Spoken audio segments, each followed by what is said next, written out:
I'm Sarah Kavanaugh, and this is Peaceful Exit, the podcast where we talk to creatives about life and death. Today, I'm talking with Michael Moore. He is literally a whale scientist. He has a veterinary degree and a PhD. So in addition to being super smart, he's also kind and so real. I love whales. I always have. One of my bucket list items is swimming with whales. But after talking to Michael, I have this renewed sense of urgency. He's spent his adult life studying and advocating for the North Atlantic right whale, which is critically endangered.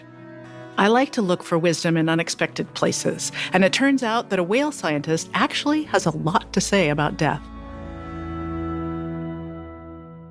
Welcome to Peaceful Exit, Michael. Well, thank you. It's good to be here. I think a lot of listeners might be wondering why I'm talking to a whale scientist about death. But there's quite a bit to talk about. Yeah, I'm afraid there is. Yeah. Before we dig into death, I want to ask you about awe, because whales inspire awe for me. I'd love to know if any of your whale encounters over your long career inspired awe for you. Well, as an undergraduate, I had this ridiculous autonomic response that whenever I came close to a marine mammal, my heart rate would go up. And I couldn't control it. It was really bizarre. But finally, I realized about 10 years later that didn't happen anymore. And that was kind of sad because, you know, they always did inspire awe. I mean, they still do, but somehow it had become more of a thing to just, that's what I did. Whereas when I was younger, it was, oh my God, I got another chance to have a different experience with a marine mammal of one kind or another. More recently, sunsets and right whales and tails going in the air and a whole bunch of animals having a social time together is an enormous privilege. And most recently, as I've become proficient in using small drones to fly over right whales, looking down vertically, the awe of the vertical perspective, looking through the water without so much reflection and seeing 100% of the outline of the body as opposed to a flipper or a tail or a head is truly awesome. There's nothing quite like it. And what I love to do is we usually have two controllers for the drone and one person's flying it, which is often me. But if you have a visitor on the boat, you say, hey, take a look down this tube here. And you can just hear them sort of relaxing and watching. And especially when it's a mother and calf, you know, where they're going along together and the calf's suckling or whatever. It's an awesome moment. And this new technology, we fly at about 120 feet, so they're not bothered by it at all. And you just get to watch them quietly going about their business. That sounds so incredible. Like I can feel the salt in the air and see the whale. And you must be finding out more information too from that perspective. Well, the sad thing we've learned is that we've been flying over right whales since 2000, but we didn't do much after 2002 until 2016, so there was a gap. But we established a baseline for the growth rate of right whales back then by revisiting the same individually identifiable animal more than once. And the expectation is that their growth rate and the sort of growth curve is going to be about a yard shorter than it was when we first started doing this work. So essentially the population, the species, is runted. And it's because of a number of sublethal stresses such as noise, entanglement, drag, and climate change-driven migratory pattern changes so that they can go where the food is. They have to go further north to find good food. And also, you know, sublethal ship strikes as well. So it's a mess. It's a real mess. You give us a long history of whales going back 1,000 years. We hunted them almost to extinction, and then to a present day where the North Atlantic right whale is critically endangered. And it's hard to imagine that we might see the end of the right whale story. Yeah. And in in a matter of decades. It's not even centuries or millennia, it's decades. Essentially, the trajectory in the last 30 years went from 250 animals in the whole species to just shy of 500 by 2010. And it's been dropping since then through 2022. And now the numbers for this year haven't been published yet, but they've leveled out. And so that's quietly encouraging. But, essentially, the right whales did better than we did in terms of producing calves versus how many we killed. But, the current pattern doesn't include the fact that we killed 5 this spring. And 5 out of 340 is a very significant number. Yeah, an entire species not existing anymore is just like an idea almost too big to grapple with. And what struck me was the statistics about how many whales are entangled, and it's extremely fatal. The numbers are something like this, that 85% of the population has been entangled at least once. Some individuals have been entangled up to 12 times. And I can't give you a direct number of animals that have been killed by entanglement, but it's approximately an average of, 5 or so, 5 to 10 a year. And that is an underestimate by a factor of 3. It's a brutal thing, and it's nobody's intention for this to happen, but it's inevitable statistically if we continue to have consumer demand that requires seafood that's caught by traps. There's no reason why we can't mitigate that if we're prepared to pay for it. The technology is there to fish with that rope in the water column. It's not the fishermen's fault. They're just responding, in a capitalistic way to the profit they can make on the demands that come from the consumer. So it's all of us in terms of how we value not only endangered species, but biodiversity. We need to look at a much broader level at the ecosystem damage that removal of species of any kind brings. And we don't necessarily know the reality of it, but it's not just about endangered species. Obviously, a right whale is an iconic species, just as the lobster is. But how do we factor all of this into our management of the business of being humans? Mm-hmm. Mm-hmm. And there's lots of politics involved too, in economics. Yeah. If the North Atlantic right whale goes extinct, it's like another nail in the coffin of the human species. But if the humans go extinct, the whales will come back. Is there a version where we both coexist? Absolutely, and there's no question about that. And to take the logical conclusion, you could say, well, who cares? Right whales are gone. But what that's symptomatic of is a diseased ecosystem that is losing biodiversity. And if the right whales are gone, you're going to lose the farmers of the sea into that degree, that the whole plankton productivity and the cycling of energy from the bottom to the surface and so on will be impacted. And sooner or later it will, if we carry on with the overall mismanagement and bad behavior of the species of humans in how they relate to terrestrial and marine ecosystems. We may not be the last to go, or we could be the last to go, but I don't think so, because our food support systems are going to be gone because of that lack of biodiversity. I mean, one of the things that strikes me around here recently is the total lack of bugs. Mosquitoes are no longer an issue for us. They're gone. I mean, it's great, You sit outside on the porch and it's lovely. But it's a fake, false sense of security. Those kinds of things are happening. The lobsters in the Gulf of Maine don't bother to hide anymore because there aren't any codfish to eat them. Yeah. I'm not saying I don't want to eat seafood, because we all do, and it's all part of our nutrition. But somehow we've got to factor in the economic value of biodiversity in all of these decisions. For instance, there was a sort of rogue rider thrown into a Defense Act in 2022 that banned any kind of right whale conservation in the place of the lobster industry till 2028. But if those discussions had included some kind of real value to biodiversity in them, it would have been a different decision. But it didn't, because it was driven entirely by the political lobby of the agents of the industry, the operators, the investors, that depended upon losses for their income. And I respect all of that, and I understand it. But as a society, we have to truly value biodiversity and ecological balance if we're going to survive as a species.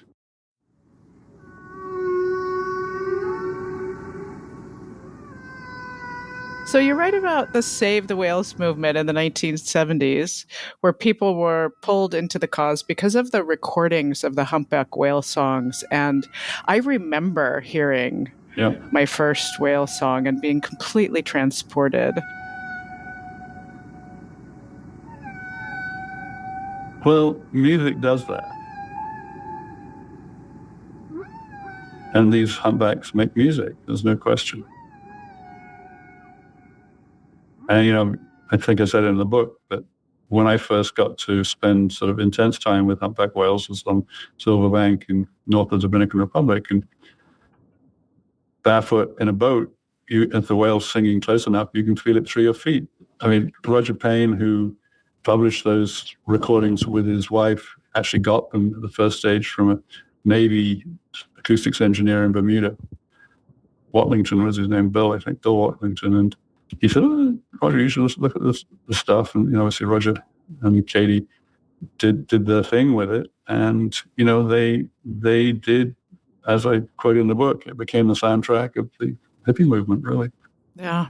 I love this story because it's literally art saving the world. It's art saving the ocean, the species, we hope. I interviewed Kumi Naidu and Luis Azondo from South Africa, and they're in this effort actually to connect their activism to art and culture.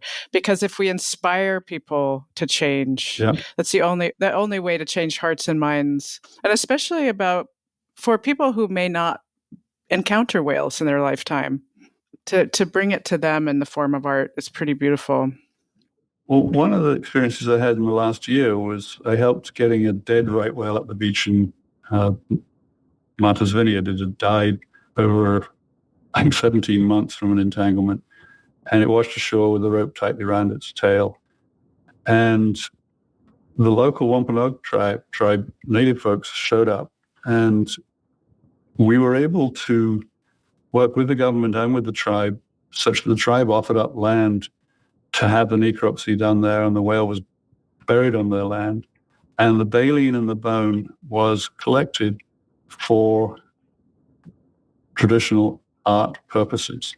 And I imagine that as the material is being prepared and so on, that they will be able to, profit culturally and do what they would do 1,000 years ago. And I sincerely hope that there will be connectivity and creativity and emotional learning about the relationships between different cultures and whales and all of those things. So, yeah. I love that. You pose the question in your book, what does it mean to have a relationship with the natural world, and what does that look like? You talked about the native communities in Alaska who've hunted bowhead whales for generations. I had the opportunity to go to a whale captains every 5-year meeting where they meet with stakeholders for the North Slope Borough water. And what really impressed me was the defensiveness of the Nupiat to find a place between the whales and the industries, oil and gas, that were wanting in. And they were so defiant and so immovable in their legacy that they had conserved of these animals, and they weren't going to let anybody mess with that. Yeah. I got off the plane and was met by a whale biologist, Craig George, who had worked for decades as the science liaison with the folks there. And I said to him, these hunters are the whale's best friends. And he looked at me and says, not many people from the lower states figure that out. And I guess to really get down into the nitty-gritty of animal conservation, you really do have to show mutual respect for all of the players. And today, that relates to the work we're doing to remove rope from the water column. The key players in that work has been the fishermen who were willing to work with us to enable them to get back into areas that have been closed for right whale conservation, and they can't put in vertical buoy lines from, say, January through May in New England. And those people, the bonding and the connections that we've established with those guys are all dependent upon their goodwill. Well, I very much respect you as a bridge builder because you see both sides. Well, my mother always used to say, well, if you can't figure something out, move physically, change your perspective. And traveling does that, obviously, but you can even do it by walking around the other side of the house, and you'll recognize that there are other pieces to that. I think on a large scale, stop doing that in our culture. Yeah. How has being so close to whale death for a long time shaped your view of death? Well, the first time I sort of was face to face with whale death in depth was a right whale that was pulled up the beach in the east side of Cape Cod Bay, and maybe 98, 97, something like that. And it took us 3 days to finish the job because it was a big animal, but also we didn't really know what we were doing. And on the fourth day, there was one person left on the beach with a large tractor trailer truck and a big excavator and front end loader. So my job was to load the truck. And so we made a bunch of trips back and forth, and I just ride in the front bucket with the bones from the beach to the parking lot, which is maybe a quarter of a mile ride. So I did that about 20 times. And each time we deposited another bucket load of bones into the trailer, it was a sort of incremental addition to the depression. I was helping bury one of the remaining few of this species that had the risk of going extinct. And so by definition, I was doing something that potentially wasn't going to happen again after a few more decades.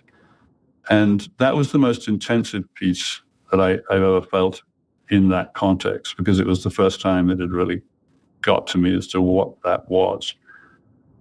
Thereafter, I became increasingly inured to that kind of emotion because I had to, otherwise it really wasn't going to be survivable.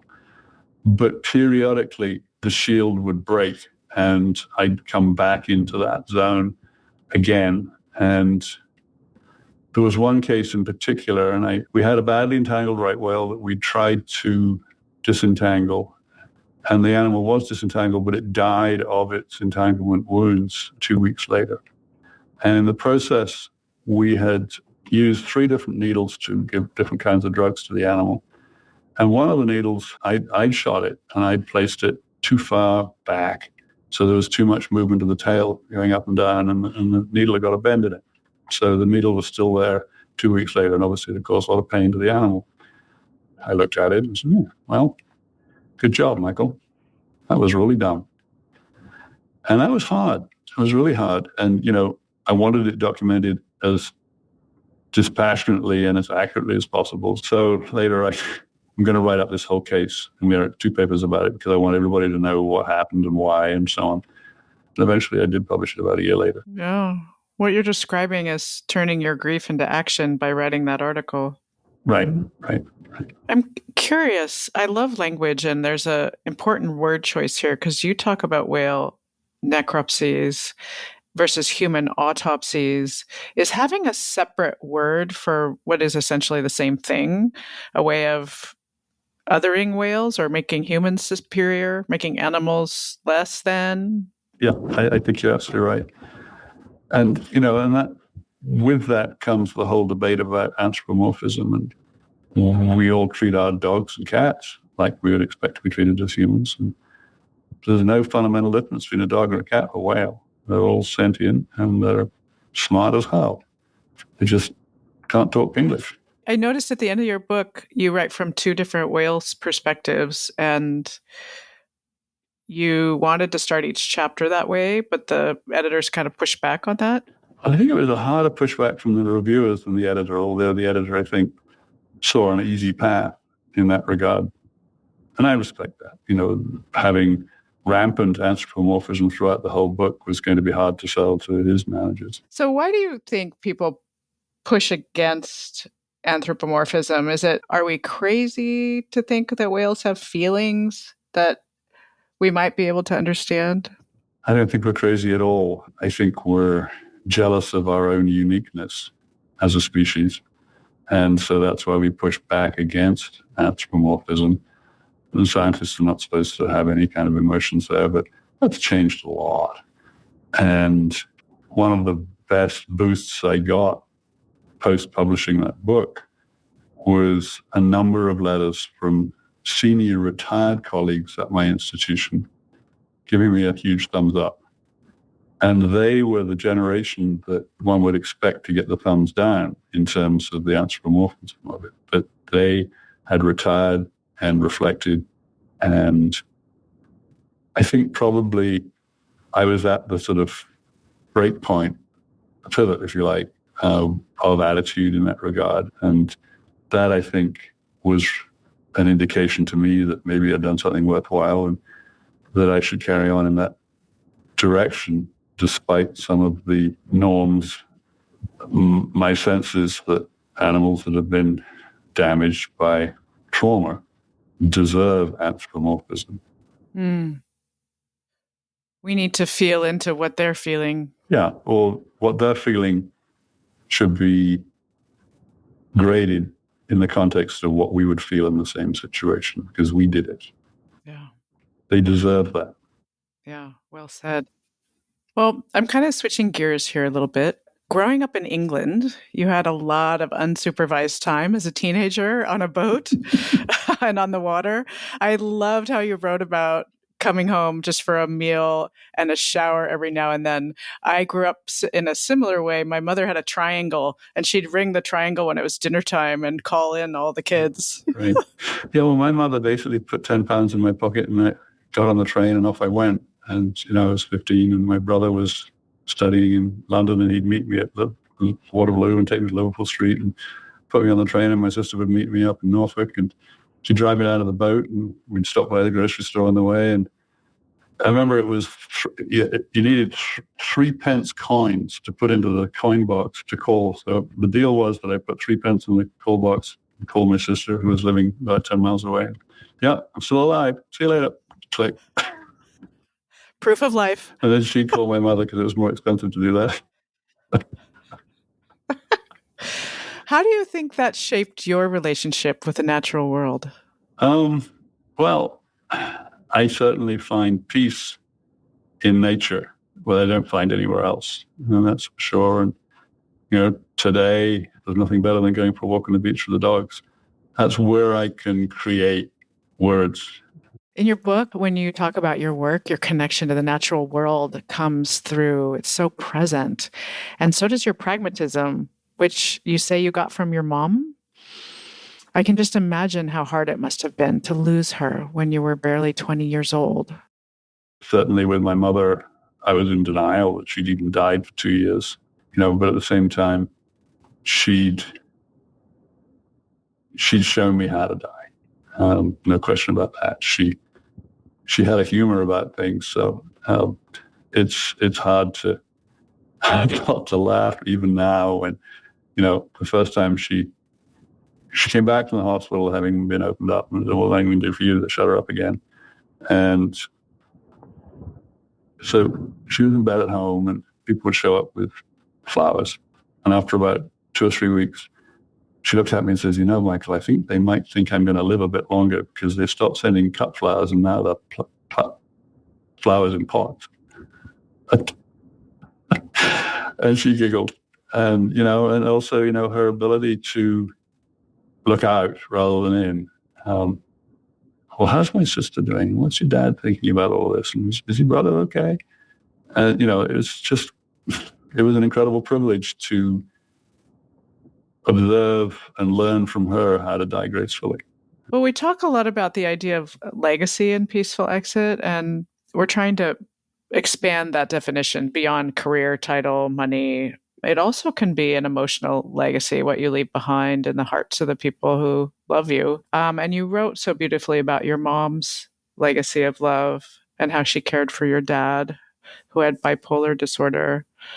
As you said, you were young when she died. How old was she when she died? 56. Yeah, my mom was 67. Too young. Yeah. Do you still talk to your mom? Oh, yeah. Yeah. Recently, I've talked to her a lot because I've been going through some medical stuff that threw up a couple of walls that I think have actually been knocked over nicely, but she reminded me what I had learned from her. Would you share one of those things? She just had to be peaceful, graceful, respectful, and patient. 2 weeks ago, I could have had lung cancer until proven otherwise, which I don't. And during that diagnostic process, I was also diagnosed as having a mass over my large intestine. And so that was an interesting passage. And most of what I've had in the last week or so has been very good news. But, having put that flag over the parapet has brought all of us into a new place. And how to populate that place in a way that's respectful, loving, patient, and fun. And, there's not much point in making it any other way if you possibly can. And that's certainly what my mother did. But, reality is if you think you're dying, which, I wasn't and I'm not, you tend to behave differently. Because, you're wandering around looking at the trees saying, well, that's nice. And looking at the paint in the kitchen saying, well, someone's going to paint this. It probably won't be me. And those kinds of things. Sometimes they're dress rehearsals and sometimes they're for real. And, it's somehow the more, I guess, natural or pragmatic. I guess pragmatic is a good word. That's what my mom was, a pragmatist, if nothing else. She taught me that. Well, I'm so happy to hear this was a dress rehearsal. Yeah, absolutely. Well, I'm still chasing down another diagnosis, which is being elusive, but I've had incredible support from the various medical teams. Yeah. Do you think having such a passion for the right whale, for the solutions to reducing harm, does that make it harder for you to leave? No, it's actually more of a relief because the struggle for somebody else's to do that, and all of us have been deeply involved in this. We're all exhausted and tired, and we're all tired. And when I retired June 1st, I went emeritus, and the beauty of that is that I'm no longer feeding the soft money meter. Finding funds to pay myself and the administrators. I can now find funds to the extent I feel like it and do what I want to do. And so that pressure valve has been released very substantially, and I'm really, really enjoying that. And I went to work yesterday, and I guess it's now play, I don't know. But I went to play yesterday. I had fun. Met up a bunch of colleagues and ran into a student that had interviewed me a while back, and she wanted to talk about next steps. The last thing I want to do is paint the house or weed the garden for the rest of my life. What does a peaceful exit mean to you? It means grace, and it means leaving the people behind in as peaceful a place as they can be.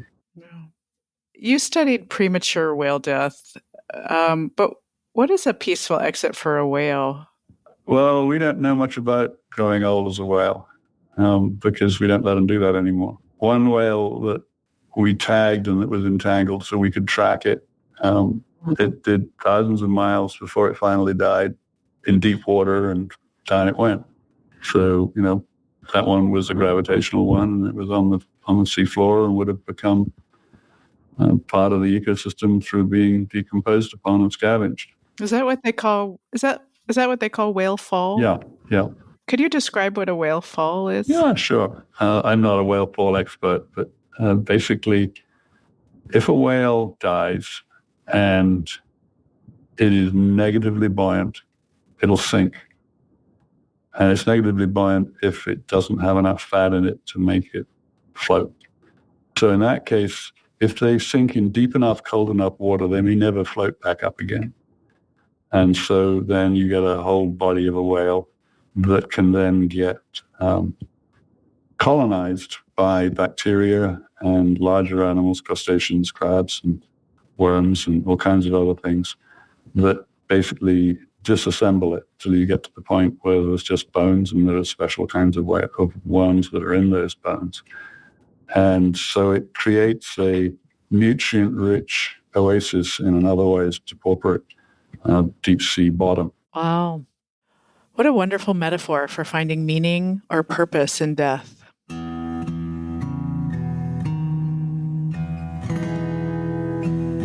It has been such a pleasure to talk to you. I have lots to chew on, and really exceptional work you've done in your lifetime. I have a great deal of respect for you, so thank you so much. Well, thanks for the invitation. Appreciate it.